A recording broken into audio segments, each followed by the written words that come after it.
Go hang out Saturday to work right now. What's up?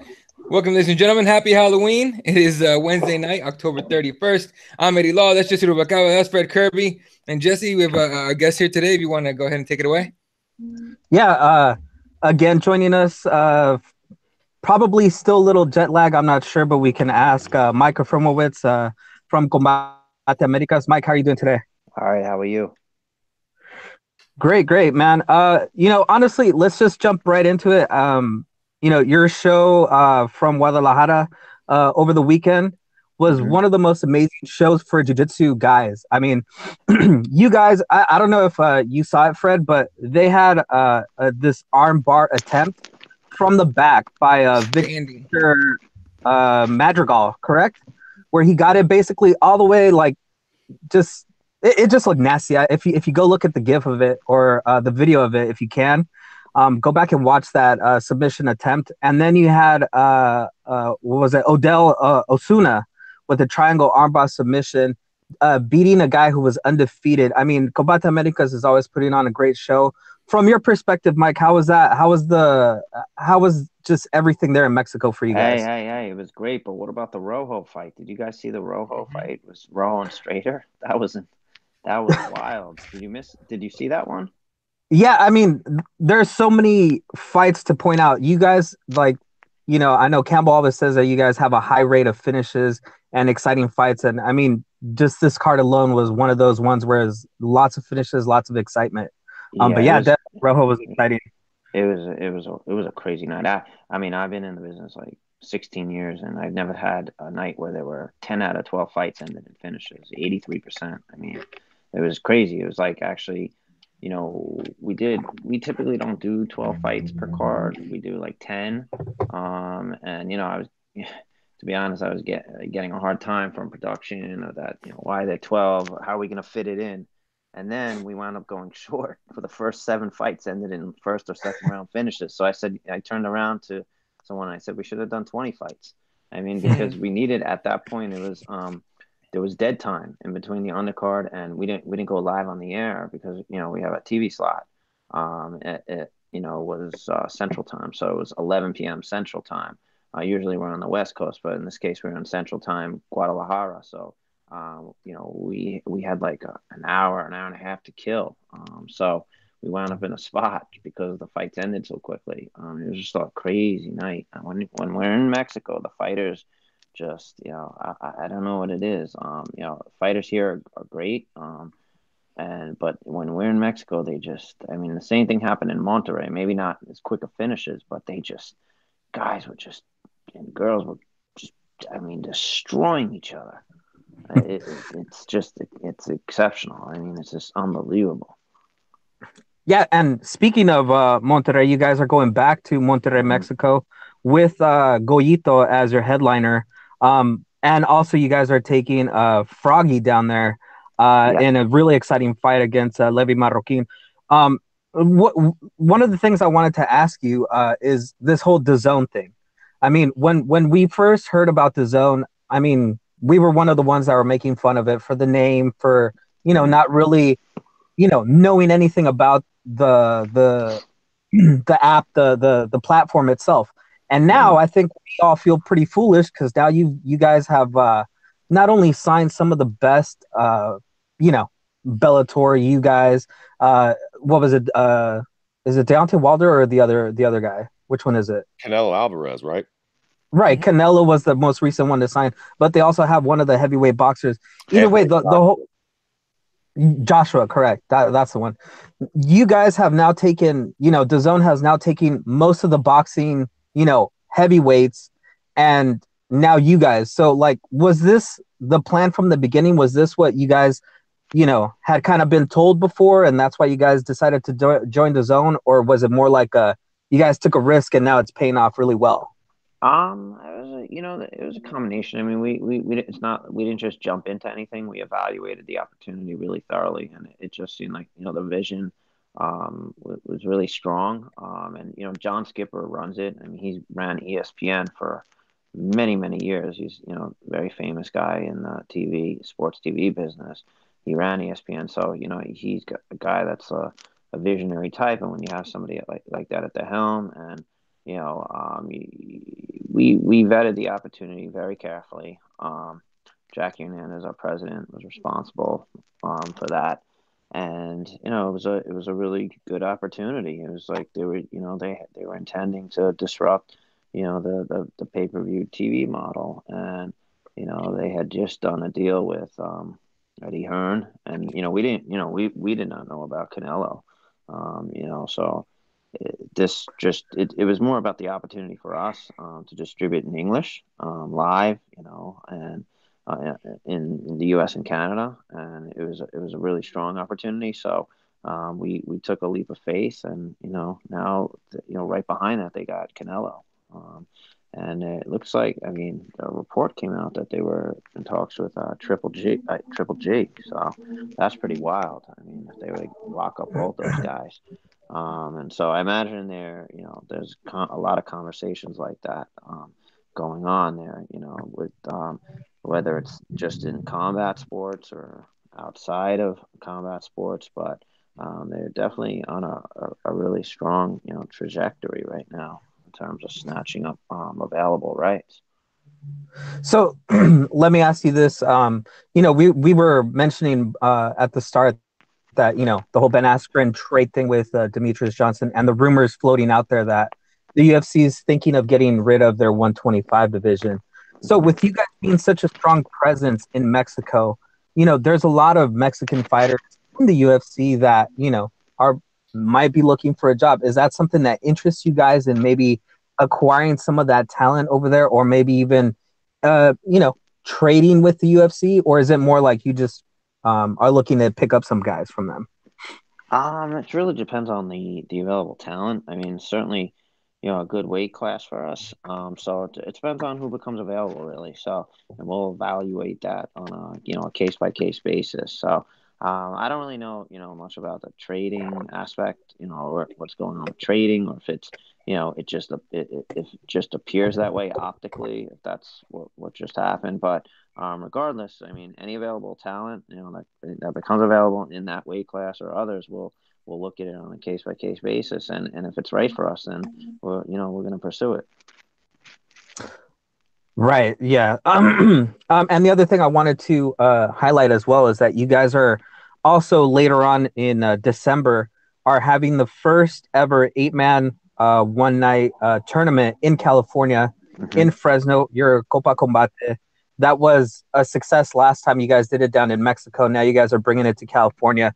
Hmm. Um, I just have to say the guy that is possibly my wife and I's favorite fighter that was announced to be on that is Gaston Reynoso, uh, Tonga. Yeah, Now, Reno, Gaston Reno, Tonga. That's okay. You follow him, and he, he's put on some great fights. He had a great fight for us in last month. right, right. So tell me a little bit about the decision of adding Reno into it, and also you got Andres Quintana who qualified, and Alejandro Flores. So, how does that decision for you guys into who are the guys that you want to throw into this tournament this time around? Well, it's a good question. I mean, really, we took a step forward with the idea of qualifying fighters by, we sort of test drove it with U.S. and Mexico, which are, our two biggest territories, two biggest pools of fighters. And so we gave it a test drive last month, with what we call the Camino a Copa, the walk to the qualifiers, or walk to the Copa, and otherwise known as the Copa qualifiers. So we did those with the 1 round fights. I don't know if you got a chance to see, but the idea was to give the fighters an opportunity to press the action and finish in 1 round, and advance to the Copa. So one of the two fights ended in a finish. It was a really good choke by Quintana. The other one ended in a decision. It was pretty dominant performance, and that was Flores. So with Reno, it was more like, I don't know if you want to call it a wild card, but he just put on, like, he had such a great comeback. It was hard not to, it was difficult to overlook him at that point. So Campbell just said he's in, basically. So there were 6 remaining spots, and we said, look, this guy is, he's a showman, and he put on a hell of a fight that night. So we're gonna give him an opportunity. and we'll see what he does on December 7th. With the other, with the other fighters, it was more or less like, um, who is the best 145 pound in this territory and that territory and this territory. And so, there's, I think next year we want to take it further with the qualifiers, and be able to create a system so that fans have a way of following who advances into the Copa, and it doesn't seem random. I mean, it's not random. We do evaluate very thoroughly, and this is something that we started at the beginning of the year, knowing that we were going to do the Copa this year at 145. So for us to do these qualifiers, this first time around, it's like rather than just go into deep waters with it, we wanted to try them out with 1 round fights. So whether we can continue the 1 round fights next year as qualifiers, or change the format into regular 3 round fights, I'm not sure yet about that. But what I can say is that we're probably going to look to expand the qualifiers to other territories so that other fighters in other territories have the opportunity to qualify, and it's not just um, it doesn't look like they're just handpicked. That's awesome. Eddie, you got something for our guest? Yeah, on this whole, well, first of all, that is my hometown, so I was like Oh, pretty happy nice. you guys went, but I was also like, dude, like the one time, like I would love to go and actually see, like honestly, you don't want to really go home to your hometown to see all your family. You want to see like those 3 dudes you still hang out with and talk to. But yeah, I hope you enjoyed, man. That city is a great, It's wonderful city, and beautiful. Yeah, yeah, we love it. do you think it was because you were talking about like the fighters kind of they get up a little more for the fights in Mexico, right? Mm-hmm, You think it mm-hmm. is like the crowd like kind of just gets them up, like it's like their people are there to root them on, so they get real fired up. Maybe, but I think maybe it's that, and it's probably some of that, and then it's the other part of it is I just think that there is a certain type of warrior spirit, and maybe I'm not sure what it is. It's just ingrained in fighters there. Here, of course you have that, but it's there. It's like to another level, and maybe here, the fighters, it's. It's really, it's just it's a different culture, I think. And that's it. It's just they just go the extra. I think fighters there just go, I mean these guys the way, I've never seen anything like this. It's just, they just, I mean it's brutal. And then but it's funny is like after one of the fights, I forgot which fight it was. Um, the the two opponents saw each other backstage, and one of our staff was like, "Whoa," like he wasn't sure what was going to happen if they saw each other backstage. But then the two guys embraced it. They hugged each other and wanted to take a picture together. So he wound up holding the camera for just to take a picture of them. So it was funny. It was like, what was done, and they were friends backstage. I mean, after just ripping each other apart. I mean, so it's yeah, I think it's something cultural. I'm not sure, but it's awesome. Yeah, definitely makes for great fights. What about you, Fred? Um, yeah, you know what? I actually am kind of curious about something. Back on the zone, is that how you pronounce Hmm. it? Yeah, design. Yeah, yeah. Okay, so Jesse had mentioned the UFC. I Hmm. might just be assuming some shit here, but I think it's safe to assume the UFC probably isn't going to do a terrible amount of business with the zone because it seems like it's direct competition to anything they might be doing with ESPN or Fight Pass. Yeah, it's their rights are spoken for. So, yeah. But Bellator is completely on the DAZN bandwagon. So, what about a co-promotion there sometime in the future? Does it seem like Bellator and Combates is something that like could work, seeing as how y'all are both on DAZN? Anything's possible. Look, if the partners want to, they want that to happen, and the fights were right. I mean, anything's possible. I'm willing to, put our money where our mouths are, and I think we've got some of the best, up and coming talent. And after seeing what we saw in Guadalajara and after like Monterrey earlier this year, it's like our guys and girls, they'll fight anyone, anywhere, anytime, and toughness goes a long way in there, and determination goes a long way in there. So, whether they're less experienced than say, I don't know who the guys over at the other promotion are, but they're more on average they're more experienced. So, whereas our guys and girls are, they tend to be younger, newer, but I mean, I'll put them up against against a fighter from over there. Why not? If the fight makes sense and if it's going to help elevate, our fighters and make them better, and if it's a fight that the fans want, then sure. I think that's the thing right there. If it's a fight that the fans want, and I think that could be a great thing for Combates America, because if you guys build up a competitor that the fans start saying, yo, we want to see that guy from Bellator or that girl from Bellator fight that cat from Combates, you guys both being on the zone, that could be, a big thing. And Scott Coker has been known to do, things like that in the past. So yeah, that could be cool, man. As time goes on, it could be something that big ups both of the organizations. Yeah. So, we'll see. I mean, if it's not them, it could be somebody else. It doesn't have to just be them. They have some other properties now in MMA, like I forgot the name of it, but the one out of Korea, and so anything's possible. I mean, I'm not gonna say oh no, because really, cross promotion is the way the best boxing fights get made historically. I mean, that's just the way it goes. So in MMA though, people think differently because they're programmed a certain way to consume product a certain way, and that's because of the market leader has programmed them that way. But the real truth is that boxing, which is the a pastime, and the more it's been around longer. It's had a longer shelf life. I mean, the best fights in boxing are made through cross promotion. Right, and like one promoter can't have all the best fighters. It's just impossible. What if they have 90% of them? That's fine, but still, there's still another 10% out there. So. It's kind of like you got to do what the fans want and make the best fights for the fans, because it's the fans of what paying, who are paying, the people that are paying to see, the fights, and they're the ones consuming your product. If we don't exist without, fans watching us. Exactly. And going off of that point, Mike, another question for me is, since you guys have now crowned a champion in Jose Aldi, it is also your guys' idea to do a women's Copa Combate, seeing as how you guys have Amanda Serrano, who in her last fight was just a firecracker. Is that something you guys are also looking towards?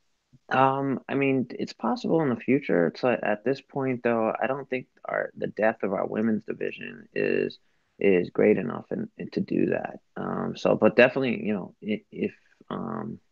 if it's possible, anything's possible in the future. It really depends on the depth of division. If you look at the two divisions we've done one Copa, and we're about to do another, but it's one at 135 pounds and 145 pounds. We're very strong, and growing. So it made sense to start with those, last year at 135 and now 145. And next year it may go to 155, because that division is strongly, is growing strong. But I think, we need a deep talent pool in any one weight division in order to warrant a Copa. So if we continue to build, and grow in certain weight classes like 115 where Melly Martinez fights, or 125 where Amanda fights, then sure. Right. My other question too was, Alberto Del Rio recently announced that he's gonna fight for you guys. So, how do you guys go about finding an opponent for him? Are you guys looking for someone specific, maybe someone he fought before, or is this gonna be more like a in-house type of thing, like someone you guys have homegrown? No, it's not going to be, because we don't have a heavyweight division. I mean, actually, in Guadalajara, we had our first heavyweight fight. Between this one guy who's massive, this guy Goliath, and another fighter that Goliath beat. But we don't have any heavyweights, so it's someone that we're going to find from outside, and we're going to look for the best possible name, because Alberto's got a name, and again, it's just all about creating fights that fans want. So we're going to look for an opponent that would be, would make for a fight that would be, demand by fans. So we will see. We're on the hunt. We're looking at options. I think it's going to be a little bit of a process, but we'll find someone. Alberto's, he's in the gym every day. I've never seen him like this since I've known him for last 3 years. He's just really determined on having, a couple more fights, before he calls it the end for good. And so he's got to do it now. So we're looking. Remains to be seen. Awesome. Anything else, Eddie? No, I was just like he's talking about the heavyweight fight. I did remember seeing part of that. And I believe it was like a 6'5" dude and a 6 foot dude, and I never seen anyone that tall in combate. So it tripped me out for a second. I was like, these dudes are not lightweights. What's going on here? And then you see big belly dude come out, and I'm like, oh, okay, heavyweights. That's pretty sick. I like seeing heavy. My favorite fights are heavyweight fights. Just kind of what's cool with it. We enjoyed it too. I think we're gonna try to do more, but again, it's like we haven't grown anyone in combate in the heavyweight division. Now, with that said, the big guy after Goliath, he actually challenged Alberto, after the fight. So I don't know. I mean, look, I don't know if that's a fight that we would do. Maybe yes, maybe no. I like that guy though, Goliath. He was fun to watch, and you don't see a lot of Mexican fighters that big. I mean, he is actually bigger than Alberto. I thought, Alberto said to me, he goes after, he's like, I thought I was the biggest Mexican. He's like, what is that guy? So it was fun to see. I mean, I think we could have some fun with that guy. So I would look to have that guy fight for us again. But whether it's he's gonna fight Alberto, I don't know about that. We'll see. I don't know if you want to put Alberto in that position right away. But actually, I mean, I don't know if I would put that guy. I mean, Alberto's he's a lot more, even though he's important, many years. Right. He's a lot more experienced than that guy. That guy is more of a newer guy. But look, it's possible if maybe we'll do it. But I don't know really. It's an outside chance at best right now. All right, Jesse. No, it's amazing how you guys have grown so fast, and it's exciting for us to be able to have you and a lot of your fighters and stuff come on the show and talk with us. So we're really thankful to you, Mike, to you and to everybody in the Combates family. Yeah. Everybody, if you have DAZN, I know a lot of you guys are, have, for watching Bellator, some of the boxing now. Just tune in, man. The next event is November 17th, correct, Mike? Yeah, November 17th in Monterrey. It's on. Well, if you watch Univision or Univision Deportes, it's on television. If you're a DAZN viewer, want to check out DAZN, it's on DAZN in English. Gilbert Melendez and Juliana Pena do our commentary along with Max Brados from ESPN. So we've got an entertaining, a great commentary team in English as well as in one in Spanish with Alberto and Andres Bermudez, and it's we've got a great team. Well, two great teams, two great commentary teams. Right. So for everybody, either if you're bilingual or not bilingual, pick one of those and enjoy the fights. And then again in Fresno on the 7th of December, you guys, that 8-man tourney, it's going to be amazing. The winner of that, 100K walking away with that. So what's not to like about Combate Americas, and you get to watch it on DAZN, something most of us already have if we're enjoying fights. So again, Mike, thank you for being on the show. We appreciate you, and hope to have you back. Thank you for having me. Appreciate it. Much appreciated, and thanks for thanks for talking to our guys as well. Really appreciate it. Definitely, Mike. Thanks a lot, man. Yeah. Talk to you soon, guys. Thanks so much. Have a good night. You too. Good night, bro. Thanks. All right, so that was Mike. How you say his last name, Jesse? You had it right. From Owitz. There you go. Anyway, from Combate Americas again. If you haven't watched that promotion, he's 100% right. These ladies and gentlemen, they throw down, and I like the answer because I did say the crowd pumped them up, and that's definitely got to be a real thing. But for sure, it's like a thing inside. You know what I mean? It's especially the Latino fighters.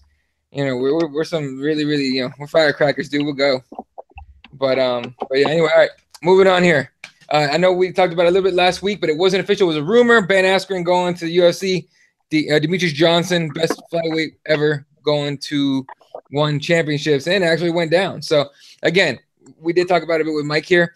It wasn't technically a trade. It's not like the NBA, because this is what pissed me off. As soon as they threw the word trade in there, everyone started doing these like fake trades. Like, well, you could send fucking whoever. You could CM Punk to Bellator for Dylan Danis. It's not how it works. They released Demetrius Johnson from his contract to allow him to sign with one, and then one released Ben Askren to allow him to sign with UFC. It was an agreement to do that. Okay, it was just a gentleman's agreement at the end of the day. So it wasn't an actual trade. Let's throw that word right out the fucking window. Wait a minute. Hold on, though. Why? Do you know that to be a fact? That's a fact. I was literally just watching Ben Askren on Ariel's show. I guess it was from Monday. And he was saying that it was basically like a trade. Because he said What Eddie said is correct, because it's not Malky Kawa. Was it Malky Kawa or yeah, it was Malky Kawa that like was universally getting the deal done. But the ugly funky prick said that fucking he had to go meet with Dana White and then because he thought that they wanted to restructure the deal because he only had 1 or 2 fights on the old contract that they were basically getting. Right. No, I'll put you like this, Jack. The UFC had to guarantee they were going to get dude. They weren't going to do this and then for sure contract and be like Murrah and sneak off the Bellator. No. There had to be some guarantee that he was like, you know what I mean? Like, no, I get what you're saying. And the official details weren't given out. But from what I understand, this isn't like the NBA or the NFL, like teams are trading players. You know what I mean? You have to release him from the contract to allow him to go. I'm assuming what they did is Ben Askren came over to the UFC, to Dana White, like, hey, here's what I want. Or Dana White says, here's your contract. Sign it, and you're good. And then, one championship will just cancel your old one. That's probably what went down. Like I said, not 100% like official word from the UFC exactly what happened, because they don't fucking release that kind of shit. But the way I see it and the way it was explained early on was that would be the move. But imagine the trade thing actually happened where you could swap contracts. I was going to say, can that happen legally? Can they just be like, yo, you take this, we take that, and shabam? Well, I mean, you can sell a mortgage, right? If you sign your fucking mortgage, a bank can sell your mortgage to another bank. Right. I mean, I don't writing. Okay, Jesse, you've been waiting to say something. Yeah, sorry, dude. Do you have a detail that I'm missing on the whole Ben Askren thing? Like I said, the interview I was watching was from Monday, but I was watching that right before he went live, and that he was acting like that's what he thought, Ben Askren. No. Yeah. Like what Eddie said is correct. Plus the fact that he still hasn't met with Dana White. I believe he has a meeting set up with Dana White in New York this weekend. He's going to be there for the fights apparently. So I guess that's going to be his first meeting. I believe, I think it was on the MMA Hour. He was saying that he was going to meet with whatever executive from the UFC made the deal or whatever. Yeah. I think he said his name was Andy or something like that. Some cat I've never heard of. Yeah, I haven't heard of this guy either, but he said he's going to meet with him, and more than likely Dana White's going to be there, seeing as how it's a pay-per-view, all that stuff. So, I think the better interview is going to be this upcoming Monday. I'm pretty sure we're going to get to hear a little bit more details of, and get a little bit more clarity of moving forward, what's going to happen with these contracts. But honestly, guys, am I the only one that's kind of sad to see DJ, right off into the sunset, basically? Because it's not like he's moving to bigger and better things over at one. It's more like he's moving on to getting more money, but not more notoriety. Yes, Jesse, you are on an island by yourself. I mean, look, I don't know this to be a fact, but I am assuming that DJ just said no to 35. Right. Must have. I'm assuming that he just said, fuck that, bro. I don't want no, because you could have sold fights with DJ at 35. At 25? Yeah, no, man. I don't even care about the fucking Cejudo rematch at 25 with DJ. I just didn't. I wanted, it was time for DJ to move up to 35 or something like this. I'm over fucking flyweight, man. I am. Half the fights were duds. The other half were okay. Demetrius ruled the division with I don't know, what's something less than iron. Wasn't quite an iron fist. Copper. Wasn't a wooden fist. It was like a nice stern copper fist. You know what I mean? Like I did it kind of. I'm not all that sad, man. I have to be honest. I don't want to be one of those snobby MMA fans that acts like I'm all defeated, that we're not going to get that. unless DJ was willing to do some of those, like, you know, super fights at 35, Right. I didn't want to see him do nothing at 25 no more either. And I think that Juan and the Asians will appreciate him smashing some tomato cans that we've never heard of a whole fuckload more than we will. You know what I mean? Like, he doesn't talk a lot of shit. The Asians are cool with that. We're getting Funky Ben that can't shut the fuck up, even if he's not the greatest fighter. Americans love that. Like, see Colby Covington and Chael Sonnen. As long as you can run your mouth a little bit and fight just a tiny bit, we're down for it. So, yeah, I'm getting a whole tangent, but no, I don't. I think you're in the minority of people that are really sad to see DJ go, sadly to say.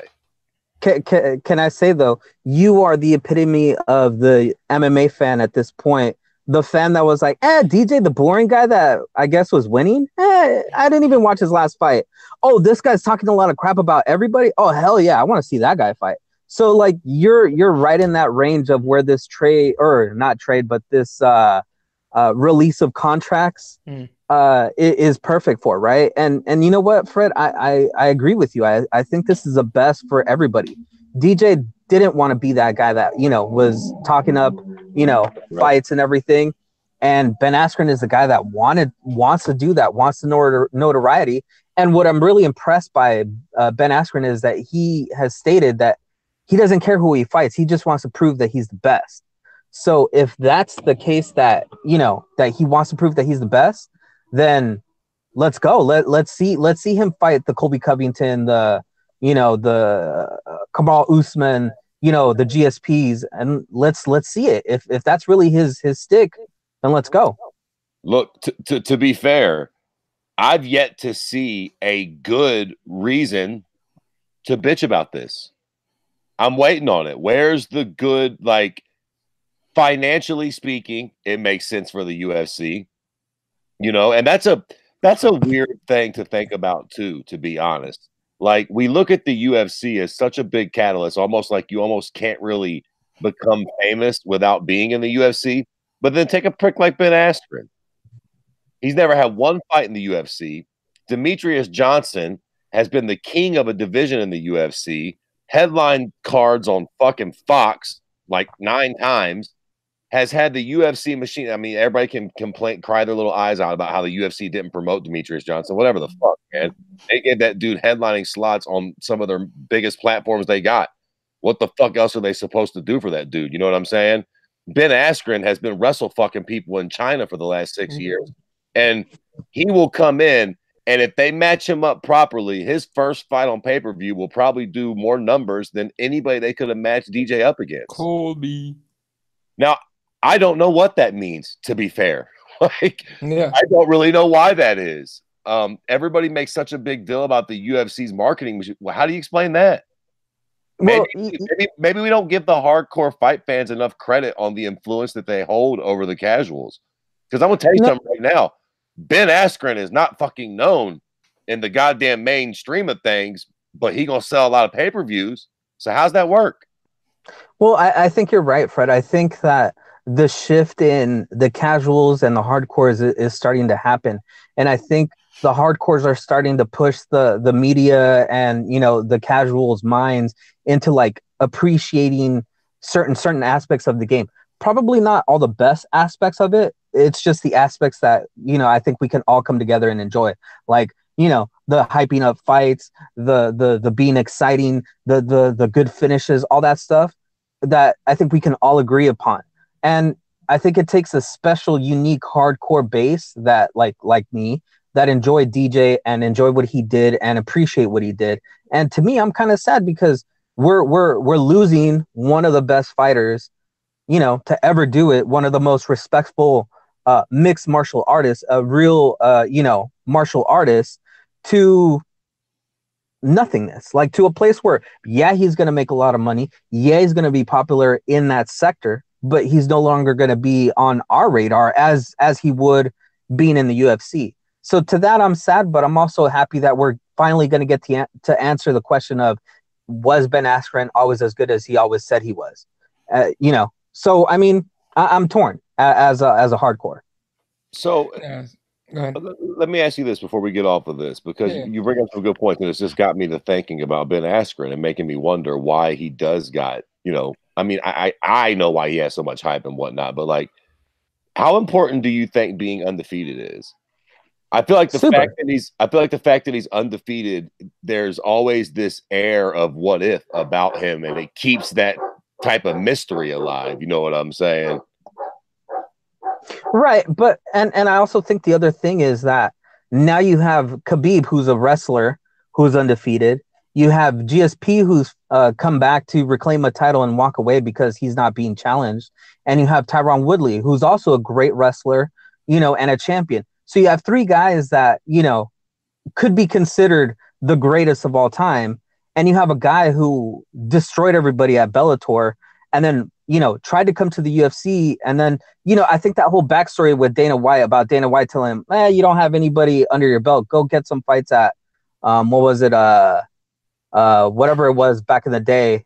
It was World Series of Fighting, I think. Yeah, World Series of Fighting. Yeah, they wanted him to go over there, fight, and then come to the UFC. And he told them to go screw. So I think all that put together gives a good backdrop to Ben Askren coming into the UFC now. And, hopefully, honestly, I'm hoping that he comes in and wins his first fight and looks impressive. Maybe not even get a finish. As long as he doesn't lose in his first fight, I think it's a win-win for everybody. Okay. Yeah, no. What do you got, Eddie? You got real quick, let me catch you because we got a shitload of comments on this one. So first of all, Frederick says, dig the hat. Appreciate it, man. Go to repthewarriors.com, get yourself one. It's a represent hat. Anyway, but actually UC's on your side there, Jesse. He says he's gonna miss DJ there, as is Jody. And then Jody says, fuck Ben. Well, she says duck Ben, but I'm sure that was a typo. But she says, fuck Ben. And then as Fred says, I don't give a fuck about Ben. I mean, look, it was me personally on DJ. He gave us some highlights, right? But look, I'm a big DJ fan, but here's the thing. Bottom line, it was kind of time. You know what I mean? Like, for how long have people been complaining about there's no competition for him at 25? Move up to 35. Finally, TJ goes, I'll move down to 25 and fight him. Yeah, okay, cool. Let's do it. And then DJ says no, or whoever, I'm pretty sure he's the one that said no, or he asked for them to be compensated fairly for a champion versus champion fight, what he described as a super fight. So end of the day, it was almost like it wasn't a broken relationship, but it was kind of like a passive aggressive one, where like DJ didn't feel appreciated and the UFC wasn't going to give him, what he felt he deserved. So win-win, right? DJ moves on. The UFC's more than likely looking like they're going to disintegrate that entire division. All right, because look, Cejudo's going to fight at 35 more than likely against TJ, and all these guys are going to have to. I mean, who else is left? Why are you going to leave 125 alone for whoever's left?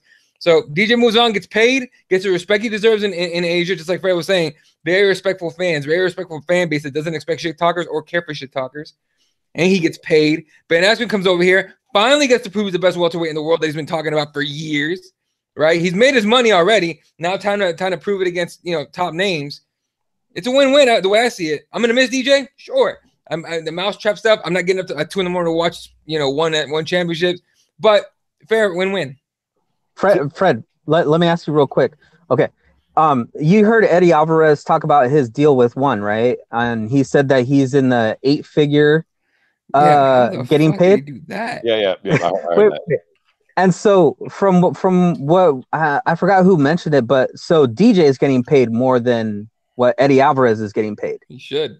So, I mean, are we missing something here? How One is just throwing money at these guys? Like, nah, I mean, we ain't missing nothing, Jack. You know how the Asians get down. They probably print money over there. Anyways, listen, I think they have a large fan base. We just don't know about it because you know what I mean? Like in their part of the world, they probably make he's not here. Money. Right. They're probably doing just fine as far as like making money on their product goes and shit like that. They're probably a big commodity that just hasn't like taken off here at all. You know what I mean? So I'm not surprised that they got the money to throw around. I'm surprised because it seems like now they're trying to make their presence known. Yeah, they're making it an attempt to go out and sign names. Like obviously they care about breaking into the North American market a little bit, like or why blow the money on cats like Eddie Alvarez and Demetrius Johnson. So but Yeah, I'm not surprised that they got the money to do it. Like, it's a lot of motherfuckers out there with a whole bunch of money to throw around. The question is, will it be worth it in the long run? It's almost like one was waiting for the right guy. What's right it called? guys. Like a ROI. What will the Yeah. return on investment be with this? Right. You know what I'm saying? And to be fair, let me say this before I forget, because I always fucking give Demetrius Johnson shit. And I know everybody fucking hates me for it. To be fair, it's not all Demetrius Johnson's fault. You understand me? The rest of the flyweight division deserves a fucking big pile of shit too. All you fucking pricks in the top 10. And this is a PSA for most of you. If that division gets dissolved, y'all all bear some responsibility. Somebody should have stepped the fuck up and made us care about that division. One way or the other. If you got to become Colby Covington, sorry, do it. DJ was already the fucking king of the throne. I thought Ian McCall was interesting. We almost had something with Uncle Creepy. Yeah. He was good.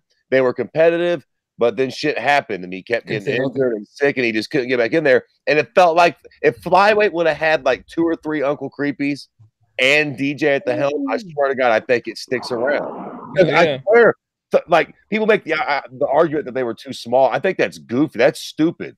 They're not that much littler than the guys at 35, man. But for some reason, for whatever it is, we can all agree that 35 is infinitely more entertaining and interesting than 25 ever was, right? Yeah, because you see it in the fights. They've got a little bit of bigger frames. They got a little bit more pop. There's more knockouts in 135.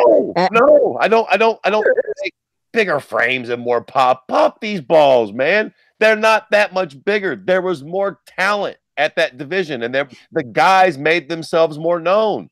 Cody Garbrandt's a good-looking kid with tattoos that's brash and knocking fuckers out. There was the champion, Dominic Cruz, with his weird, unorthodox style and his story of being out forever. There's TJ Dillashaw, the fucking snake. Fucking Uriah Faber moving down. Like, they had stars and names. 25 never had that. I don't think it was because they were too small. We're not talking about guys that were 105 pounds or some shit.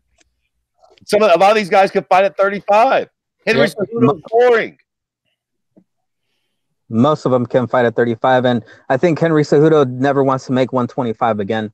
I honestly think it was the writing on the wall that DJ lost that title, and it wasn't immediately announced that he was getting a rematch. An incumbent as DJ was, the all-time, most defending champion of all time, and he's not going to get a rematch right away. I mean, I think there was a lot to do with that, and I think flyweight's going away. And I agree with you, Fred. Look, if we're getting Ben Askren in this whole ordeal, and maybe down the line we get a 165 and a 175 weight division, and all we have to do is sacrifice DJ and the 125 division. You know what? I'm on your side, Fred. Let's do it. Let's kill the lamb and let's go. And look, I'll keep it a buck, dog. I don't know how long this is for. But if DJ fucks off to fucking China for 2 years, makes fucking 40 million, and then comes back as a featherweight, or I'm sorry, a bantamweight, color me happy as fuck. So it ain't DJ that I got the problem with. He can fucking bulk up a little bit, make his money over there, come back to the UFC at bantamweight in a couple years, and I'll be the first in line ready to watch him fight whoever the top 5 guys are. You know what I mean? Like, I want to see him in competitive fights, and it's not completely over yet as far as I'm concerned. But so it's never been DJ, man. It just the fights that we all wanted to see he didn't make for whatever reason. And while we're on this, before we get off of this, let me tell you something right now, Jack. I, for one, do not give 2 wet, stinky farts about Henry Cejudo versus TJ Dillashaw. Am I the only one on that boat? Like, I'm with you. No, honestly, I'm with you because it's like, okay, so who doesn't defend the belt? Somebody else at 35, right? Like, he barely beat DJ. How the fuck would, like, this is fucking silly talk to me, man. Like, he could get a top contender at 35, but he shouldn't be fighting the fucking champion. He barely just got the belt in his division. Hey, Fred and Eddie, welcome to my world where I've been talking about this quote unquote super fight not being a super fight because neither guy has really proven himself in their division to qualify as something that we want to see. It's so ridiculous that now let's say they fold the 125 division. So you have a guy who barely beat the champion get his belt stripped and, you know, folded into the 135. And then what? Then he gets beat by the 135. And now what do we have? We have nothing. Yeah, I agree. Who cares? Like, what was that all for? You know, honestly, you know, I now that I'm thinking about it, I hope that that whole thing goes bad and Henry Cejudo is looking for a new home and then Combates picks him up because they would be able to give him a nice little home, you know, move him around Mexico to different fights and promote events, and he'd make a killing down there, man. To be honest, same. I don't really hate Henry Cejudo, but if he loses a fight or two, See ya. I would be cool with that as far as I'm concerned. No, I like Henry Cejudo. I don't mind watching someone that has golden gloves and is a strong wrestler. I just don't. It's him being champion, like just winning the title, and then wanting a super fight immediately. It's admirable. He wants to move up or move or whatever, fight TJ for whatever reason. I think he wants to move up. I'm pretty sure, but it just this, you know, you can't call it a super fight. You could just call it Cejudo moving up to 35. You know what I mean? And they kind of want to get paid like a super fight. I think TJ definitely does though. But I don't know. Those two weight classes are kind of weird right now. But like I said, DJ's gone. So who's gonna fight 135? Those two weight divisions are coming together for 35, or whoever can hack it is gonna be gone. Yeah, just watch. There's gonna be a lot of 125s being mysteriously let go, or you know, being on, you know, other promotions out of nowhere. So you know, they'll be let go. They'll be cut. It's just, it sucks. There's no way around it. But like Fred was saying, 125 is not the most exciting division, even though it has all the potential to be. Like, yeah, there's no other weight class where the two fighters can look like they're like Dragon Ball Z characters, right? With the speed. You know what I mean? No other division could do that, and they couldn't pull it off. What are you gonna do? Anyway, all right. Anything else on this one, fellas, before we move on? Who do we want to see Ben Askren fight? Like, who do we want to see, and then who do we think? Like, what do you think the right move is? Okay. Go ahead, Fred. Go, Jesse. Follow me on this. Okay. GSP first, and then whoever wins out of that fight, Khabib.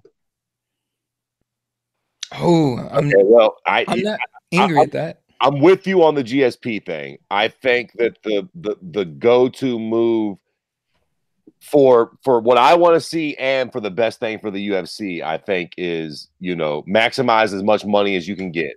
So through what you don't want is Darren Till knocking Ben Askren out. Right. I mean, you know what I mean? Like, right. Fuck that.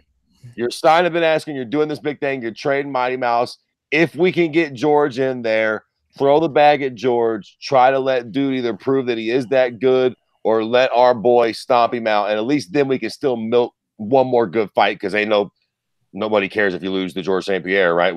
Then you do the Darren Till fight, and we're all good. And finish up Darren Till's career. Yeah, whatever the case may be. I think you definitely try to lead off with George if you can. But the problem is, will George take the fight with Ben? Like, yes, he will. You think so? I think both GSP and Ben Askren and Khabib at this point, they're all about their legacy. You know, Khabib, he wants to prove he's the best. GSP is proving that he's the best. He came back to beat a champion. He's now a 2-division champion. You know, I think GSP, if you tell him, look, this guy says he's the best 170er that's out there. He could have beat you. He can beat you. Blah blah blah. I think that gets GSP up in the morning, and GSP start drinking his raw egg in the morning and lifting, I don't know, moose or whatever they got up in Canada. you saw a prevention term or whatever procedures. How dare you? How dare you, Eddie? I'm just saying. Just look into it, like Eddie Bravo says. I think that's a good fight too, stylistically. I mean, that, you know, if we're gonna watch, let's do the wet blanket fucking kingdom. You know what I'm saying? Like, if we're gonna do that fight, both of those fuckers, it's like the ultimate wet blanket. So that's at least interesting. Right. Now, as UC said earlier in the chat, he says he's talking about Ben Askren's been calling everybody on the roster out. He's not fucking around. He's called out everybody in the roster, which is good, right? Good for Ben Askren. Right, exactly. So here's what does that. What up? Sorry, does that get your MMA like hard on like going knowing that this guy that could easily just say, I want the GSP fight or a title fight, and that's all I want. But instead, he's coming into the UFC and saying, I want anybody and everybody. Let's go. I want to prove I'm the best. Yes, he's going because to take it, but say at least he's doing it that way. Well, because he's undefeated, and he's been talking about I'm the best. So let's put him against the best. And him calling everybody out means he's not ducking anybody. You know what I mean? At all. Other than because this is his friend. It's not really ducking his friend, but he doesn't want to fight his friend. But he's smart, though. He's smart. Like, he knows that they're not going to make some of these fights, but why not call him out, right? It's the Chael Sonnen playbook. Like, he sounds a lot like Chael Sonnen. He's that perfect type of white guy that don't curse a lot. I'm the toughest SOB God ever made. Dude, I'm going to come down and wrestle y'all and hold you all down. There's nothing you're going to be able to do about it. Blah, blah, blah. Like, he's playing his cards right. Dude, his shit talk is good because he's not, like you said, he doesn't cuss very much at all. He just goes, I'm better than you, and here's fucking why. And then you like hear what he says, you're like, oh shit, he might have a point. Like Darren Till can't stop a takedown if his life depended on it. He's like a cornball that knows he's a cornball that still knows he can kick your ass. Exactly. And he's like geekily smart about rubbing your nose in it. Like, he's got a funky is a good nickname to give that player. He is that. Did you guys see his MMA Hour thing where I think Luke Thomas ran down a bunch of names in the 170 division? Yeah. And what was funny is that, he was like, oh, that guy's a chump. That guy's a chump. And he's like, Rafael Dos Anjos. I like that guy. Got nothing to say about that guy. it's like that scene in Half Baked where it's like, you're cool. You're cool. Fuck you. I'm out. Yeah, exactly. And the burger joint. All right. So me personally, I want to see the GSP fight. For some reason, I want to see the Colby Covington fight. Like, can you imagine the shit talk between them two? Just on a purely basic, I just want to see how they act. Like how Ben Askren makes Colby look like an idiot by talking smart shit to him, and Colby saying a bunch of crazy MAGA shit to him. Like, but they're both on the basically. You realize that, right? They were what? They're both basic Trump supporters, so it's going to be a big old Trump rally. Right. But here's the thing: people are stupid. They don't know that. It's beautiful. People are dumb. People are dumb. They don't. Right. People are dumb. They won't understand that. But listen, though, if all bullshit aside, if you could do if the stars aligned, you do Tyron Woodley versus Colby Covington, and GSP versus Ben Askren. You do it on the same card. And you pray to God that either Ben or Tyron loses because those pricks won't fight each other.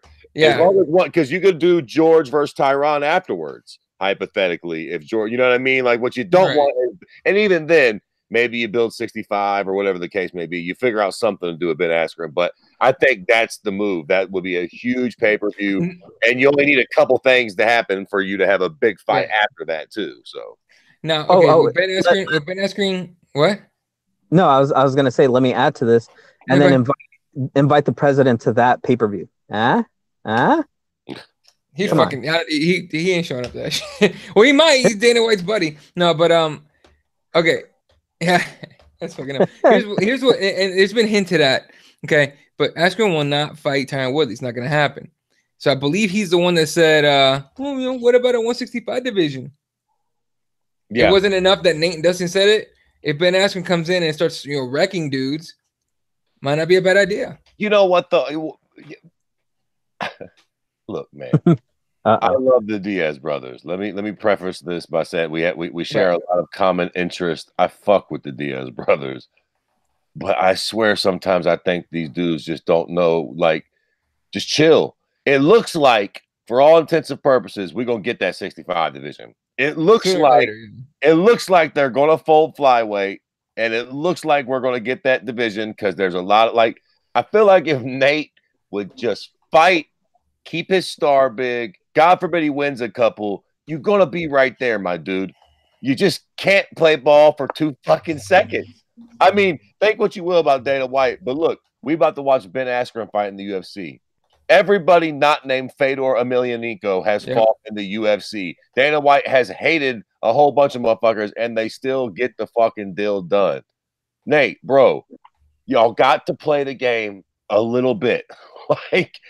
Just get in the fucking cage and fight. Like, they're going to probably do 65. It's going to end up happening. Yeah. It's like legal weed. For all of us out there this morning, it's coming. We just got to wait the storm. It's coming. It's coming. It's for sure. Might it be Fucking Arizona. Might be 10 years. It's coming. 65 Boy. is coming. Like the writing's on the wall at this point. They're going to dissolve 25. It might take a year, might be 6 months. They might announce that shit as Ben Askren's first fight. But mark my fucking words, we are more than likely going to have 55, 65, and 75 and 85 as our divisions of the MMA/UFC, probably in 2019. Yeah. Which means if you had just fought, you would either be that champion or be fighting for that belt. Like even with Ben Askren, like you would have been right there. Well, wait. It wasn't his fault. Remember, Dustin Poirier pulled out of that fight, so we can't really put the onus on Nate. But I agree with you.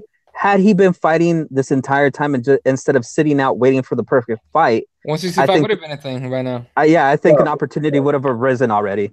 Yeah. Right. Because his star was just going to keep getting bigger and bigger. Right. God, he keeps winning fights and shit. Like it would have been Nate's face. Nate would be the face of 165 at this point had he been active. I totally understand it, man. I get it. And look, like not to keep fucking shitting on DJ, but like economically speaking, making a 65 belt and making Nate Diaz a champion of the UFC of that division, it automatically does better numbers than 25 ever did. Yeah. You know what I mean? Like in hindsight, you would look back and automatically, like I know it's not really a fair comparison because you'd have guys from two very popular weight divisions pouring into that new weight division. But nonetheless, life ain't fair. What do you want from me? Right. But damn. Let me put on my Eddie Bravo hat. But damn, how much does Dana White hate the Diaz brothers that he's willing to not make a division for them? But yet Ben Askren comes in. And now the 165 is like, I don't. But that was my point from before. I don't think it's got nothing to do with the fucking Diaz brothers. I think it's something that takes time and was going to happen. And fucking Nate Diaz can't keep his shit together for 5 seconds. And you're right. Dustin got hurt, but they probably was trying to find Nate another fight. You know what the UFC does want? Nate in the cage. What the fuck? Like one way or the other. The UFC ain't making no fucking money off of Nate Diaz sitting at the house running triathlons and smoking bongs. So I know they probably brought that dude other names. I'm sure they are trying to get him in the fucking cage. The longer we see Nate not fighting, the more it makes me feel like it's on Nate just not wanting to fucking fight. Like I'm surely they want that dude in the cage, man. Come on, Nate, just do the damn thing. Yeah, no, I get what you're saying. To me, it's a little bit of the well, on the fucking topic. What the fuck are you doing, Nick? Nick's good too, right? His sanctions up, ain't it? Now, yeah. Come on, man, Nick. The fuck you? Enough with the triathlons with you too, man. Let's go. Let's see. I want to see the Diaz brothers actually be active for a couple of years before we don't get to see them no more. Like all jokes aside, right? The Diaz brothers are very interesting characters in our sport. They could potentially be champions, maybe. Yeah, and we don't really know exactly how. Like they've both been gone for so long. We haven't really got a chance to see what they can do in today's landscape of MMA, man. But we talked about this before. I think the days of us pining for Nick Diaz to come back are over, man. I think we can just let that train, pass us by and just wait at it. I just don't see him with the desire to come back. I mean, I don't even think a Ben Askren fight at this point or a GSP rematch would be enough to get him into the cage. I just don't think Nick Diaz wants to fight, and I'm cool with that. I'm happy with the fights that he gave us and all the awesome performances, like the infamous, laying down in the middle of the cage against one of the baddest dudes in the universe, Anderson Silva, in his, almost his prime, and the way he clowned him in that fight. I mean, that's classic. Or if you go back to him knocking out Semtex, Paul Daly. I'm happy those memories are there and we can go back and watch those. But if he doesn't want to be in the cage, man, I'm happy with him not returning. I'll say this: I think there's more to it than we're like seeing, and there's got to be something in the back. There's no way. I mean, just cover here on the comments here. Frederick says federally legal, talking about the good old exactly. It's coming within 5 years, man, and I fucking hope so. Hey, Canada did it, so why we can do it too, right? I mean, look, like I said, it's inevitable. It might be 5-10 years, but it's gonna take some time. It's coming. Yeah. And then Robert says Nate wants respect, he doesn't get it, so he fucks it. Yeah. Look, the same thing that to me, the same thing they were saying about Conor. Conor made $100 million. He might never fight again. Nate made a good amount of fucking money in those 2 Conor fights. Maybe he didn't. Maybe he feels like he can pick and choose. And like, I'm with you. Totally get it. I want to see him fight just as bad as everybody else. I was pumped to shit about this Dustin Poirier fight. Supposed to happen this weekend. When it fell out, that fucking bummed me out enough to be like, all right, 230, cool. You know, I guess. So, I just feel like, I don't know, man. We could be getting so much more from the Diaz brothers right now. For sure. Like, they could be headlining cards together. They're all of us, Fred. Able to actually, look, I get it. And if you don't want to fight, whatever. I'm just saying, from a selfish fan's point of view, they're too damn good and they're too fucking polarizing in our world to not be fucking competing on a regular basis. Like, if they're not going to, I get it, but like, we need them right now. Like, MMA needs the Diaz brothers. Like, if they were actually active and competing, it would be so much fucking better because of that. You know what I'm saying? Like, Fred, you're right.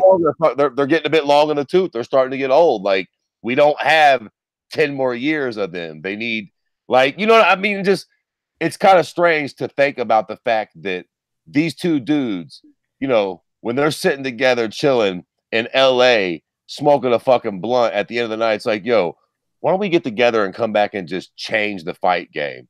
Tell them, like, we both want in, we want big names, we want on the same card, we want it in LA, we want it in the fucking, what were they from, the 209? Is that what it is? Yeah. 209 Stockton. We want to do an event there. Like, I'm sure the UFC would probably accommodate them in a lot of ways to build a card around them and their fucking star power, man. Like, you know what I'm saying? Like, and they could make a card that gets the fucking fight world buzzing. Like, right now we're talking about, you know, all due respect to fucking Ben Askren and Mighty Mouse, if the Diaz brothers come back on the same card fighting damn near anybody, it's a fucking barn burner.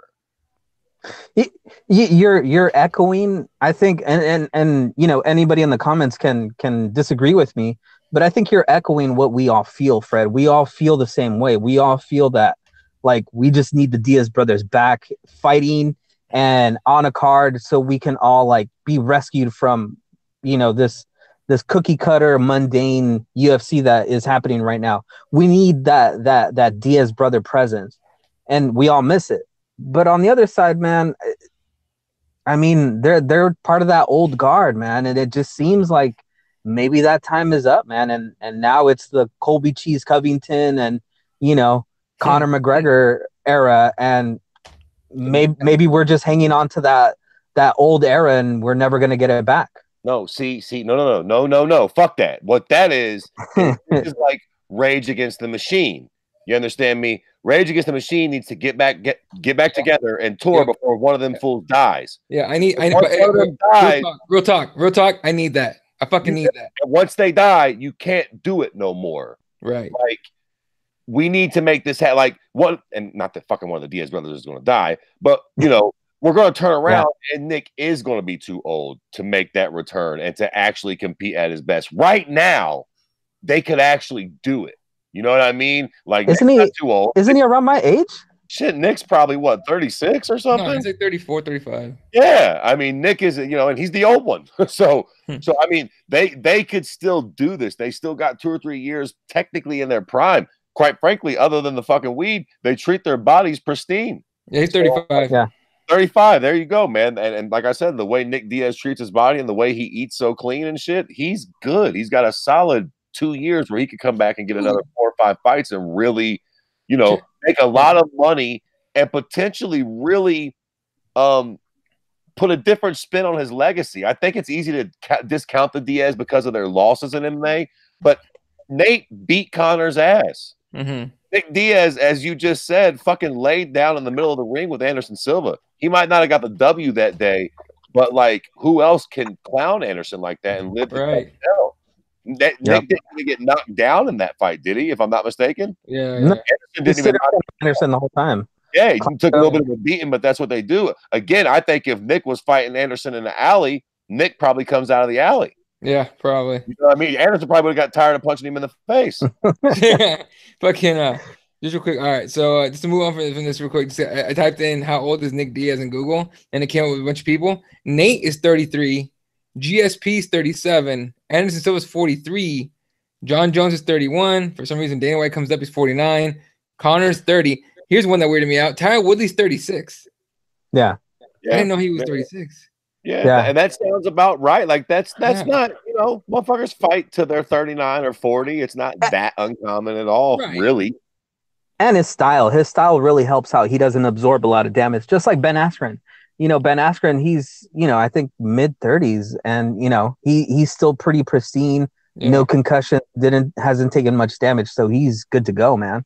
Yeah. All right. All right, moving on. Finally, the last topic of the night: UFC 230 coming down this weekend, headlined by Derek Lewis against Daniel Cormier for the heavyweight belt. DC still double champ, by the way, until Jones and Gustafsson step into the cage officially. Then he'll probably be stripped. But you know how it is.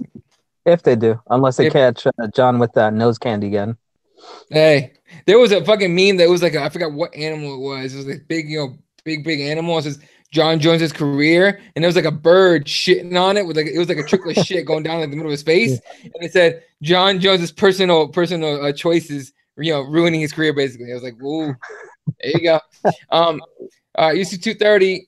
Other than the Weidman Jacare fight, it's the DC Derek Lewis show, and it's one of those like let's see what happens kind of fights as far as the main event goes. I mean, DC smart money to DC, takes him to deep waters and takes him down, or just waits till he gasses out or knocks him down, whatever, and then chokes him out, right? But that Derek Lewis overhand right, that Derek Lewis power could shock the world. Fred, your prediction? I mean, listen, man. You know why predictions in MMA are stupid? Because they're so easily predictable, right? Like anybody who knows their ass from a hole in the ground that follows the sport is going to say the same thing. This is DC's fight to lose. All he's got to do is avoid the big punch, get the takedown. And listen, the truth is that's the truth. Yeah, DC should win this fight 9 times out of 10. But the reality is you never fucking know, right? Like, and especially with somebody like Derek Lewis, dude is fucking famous for pulling these bullshit ass Hail Mary wins out of his hat because he's such a big guy. Now, again, logic says that you're probably not going to pull that little stunt against DC. Against Alexander Volkov, yeah, that's cute. All due respect to Alexander Volkov, he's no fucking Daniel Cormier. Like, I don't think that's going to work again. As a matter of fact, I don't think DC gives him that chance because I think DC probably gets the rear naked choke submission a la Anthony Johnson in probably the late 2nd or 3rd round. But again, you're right. And this is heavyweight. Derek Lewis is a big heavyweight. DC is a rather small heavyweight. He could bob when he should have weaved, and Derek Lewis could get lucky and knock the fucking dog shit out of him and knock him out. It could fucking happen. It's extremely doubtful, but that's why we watch the fights. All right. Jesse, what are you thinking? I'm going to stick to what I said. Was it last week or the week before? And I say Derek Lewis and the MMA gods up on Mount Zion's ruin all of UFC's plans for a super match of Brock Lesnar and all that stuff. And we have, after Saturday night, we have Derek Lewis as a heavyweight champ. Yo, here's the crazy thing about that. Sorry to cut you off, Eddie. Here's the crazy thing about that. I've thought about that, right? I've thought about that. Like, so, if that happens, what's everybody going to do? Everybody's going to be like, oh, UFC, it blew up in your face. Nah, bro. Think about this. All of a sudden, you got Derek Lewis versus Brock Lesnar. My dick just got hard. Can you, DC is cute with his mouth. Fucking Derek Lewis is a walking fucking goddamn TMZ report. Yeah, he is. Hypothetically, if he could actually pull off the unthinkable and knock out DC, Derek Lewis versus Brock Lesnar could be all kinds of fun. And quite frankly, that fight's a lot more competitive. DC should steamroll both those suckers. But if somehow or another Derek Lewis lands a lucky punch, that fight could very well be bigger than the DC fight. Just because I think you can rope in all the casual dummies with that fight. Plus, you got kind of great, no disrespect to DC and not to bring the racial angle in, but Derek Lewis is like a real black man. You know what I'm saying? We talked about this before about the black folks not really having that Kimbo type character. Derek Lewis is that dude.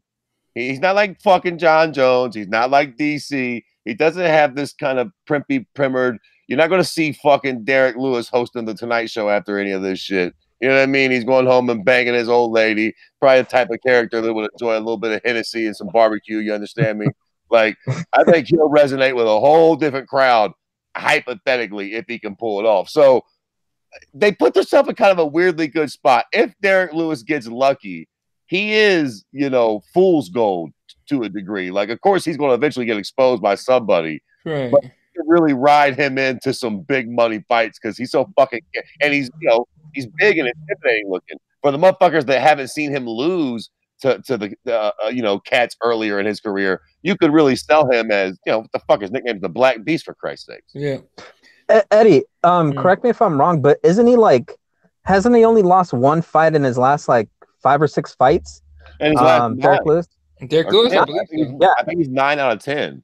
Yeah. Yeah, see? He's on a good streak, and like Fred was saying, he just happens to pull these wins out of nowhere. But honestly, come on, guys, DC, he can't close his hand still. He's still got that jacked up hand. He can't really close his hand. And his plan is to hopefully punch Derek Lewis or punch one of his training partners to be able to close his hand in the fight. So, I mean, this has all the makings to me of those looking beyond your opponent and getting knocked out. So I'm sticking with my Derek Lewis pick, guys. So I say Derek Lewis in the second round gets that knockout. Man, I say DC wins this fight after 3 pounds of chicken and 16 fucking Miller highlights. I think he still beats Derek Lewis's ass. I got DC second round rear naked choke. Yeah, I think that's the logical play out. Y'all could expect a text from me on Saturday night. All right, hey, whatever, dude. I'll be tweeting the fights. This is one of those awesome situations too, where as much as I like DC, if you're right, Jesse, I won't be sad. I won't be sad. I'll be a little sad, but I'll be hyped. Yeah, I don't I'll hate. I don't hate Derek Lewis, and I will be excited for what's to come. Hey, so I won't be. You ain't gotta text me, sucker. I'll be excited for that. If Derek Lewis wins, I'll be excited for that post-fight interview, dude. I mean, what is this guy gonna say? I'm telling you, Brock Lesnar's supposed to be in the crowd. If Derek Lewis lands the big bomb, man, that will be. Can you imagine Derek Lewis jumping over the cage and jumping in Brock Lesnar's face? Take that, Habib. Hey, give me this idea. Tell me if this is a good idea. You stick a bucket of KFC in Brock Lesnar's lap as he's watching that fight, disrespecting that Popeyes. Oh, my God. Oh, yeah, disrespecting that Popeyes chicken. Fucking shit. All right, boys. And then real quick on Weidman and Jacare. Jacare stepping in, short notice for Luke Rockhold. I was looking forward to the Luke Rockhold fight, but Jacare Weidman's kind of been a fight we've been wanting to see for a while. Fred, your thoughts and pick? Yeah, man, it's weird. This is a fight that I feel like we would have saw fucking 3 times by now. And it feels like they're very similar fighters, right? Like very grappling based heavy, both can strike pretty well. I have no fucking idea what's going to happen in this fight. I tend to lean Jacare because I think he swings a little harder and is a little more aggressive on the feet. I feel like Chris Weidman will be more likely to engage in the grappling. But I don't think that he'll be able to dominate Jacare there. I don't know. It's a good fight, man. I really don't know exactly what's going to happen. I guess I'm going with Jacare. I feel like he could clip Weidman on the feet and then maybe, finish him with strikes or submitting. But I don't know. It's a good fight. Really, really good fight. All right. Jesse, your pick. I'm not the biggest Weidman fan, but I'm rolling with Weidman here. I think that out of the 2 guys, he had to prepare the hardest and the most. He had to get himself to a different level because Luke Rockhold is a legitimate guy. He's a top contender, and I think Jacare wasn't really preparing for the best guy in the division. He was preparing for David Branch. David Branch, who he's a good fighter, but he's not on Luke Rockhold's or Jacare's or Chris Weidman. He's not on their level. So I think out of the 2 guys, I think Chris Weidman's coming into this fight just a little bit better tuned, better prepared, and I think that's going to show in the fight. So Chris Weidman probably by, I would say, decision. All right, I'm going to go with Weidman too, decision. All right, Robert says Weidman is the smartest dumb guy ever. I thought that was well. It's not John Viante. If you watch those embedded, he's just the dumbest dumb guy I ever heard. Anyway, I'm not talking shit. He can beat my ass. I'm not talking shit. I'm just joking around. Just settle down, people. All right. Anything else you guys want to hit before we head out of here? Yeah.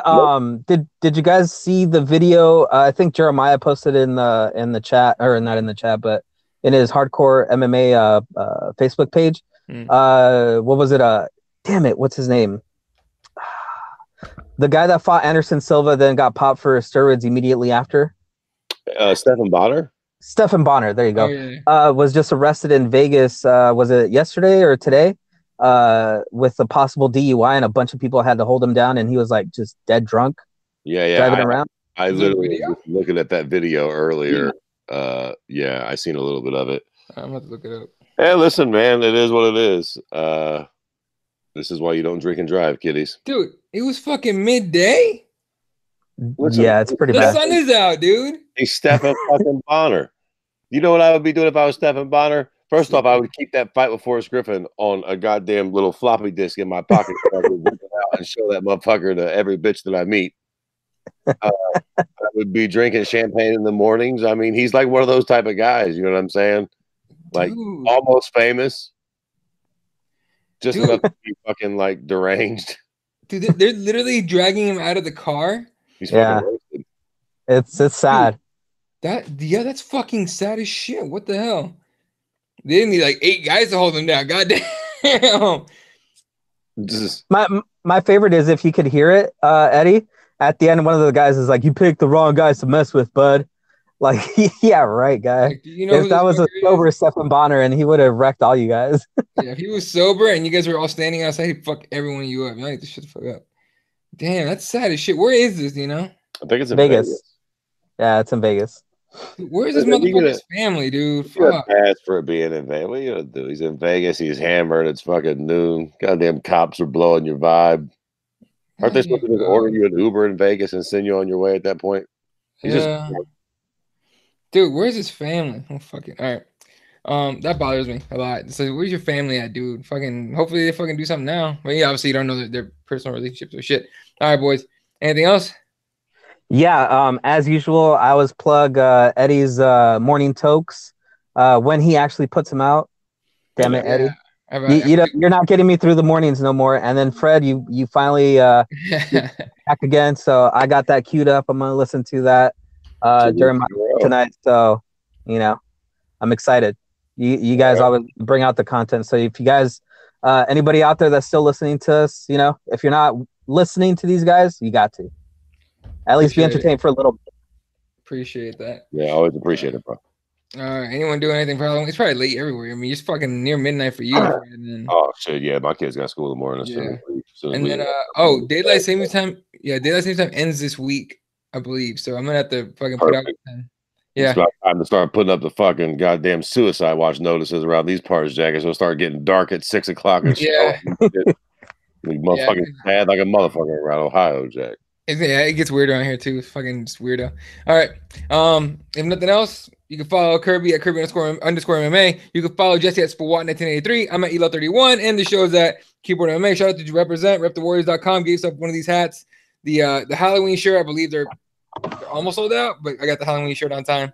And SpicyPros.com. What up? Follow Combate Americas on all the platforms and watch on DAZN. Or if you're Latino, Mexican, understand Spanish, go watch on was it Univision? Yeah.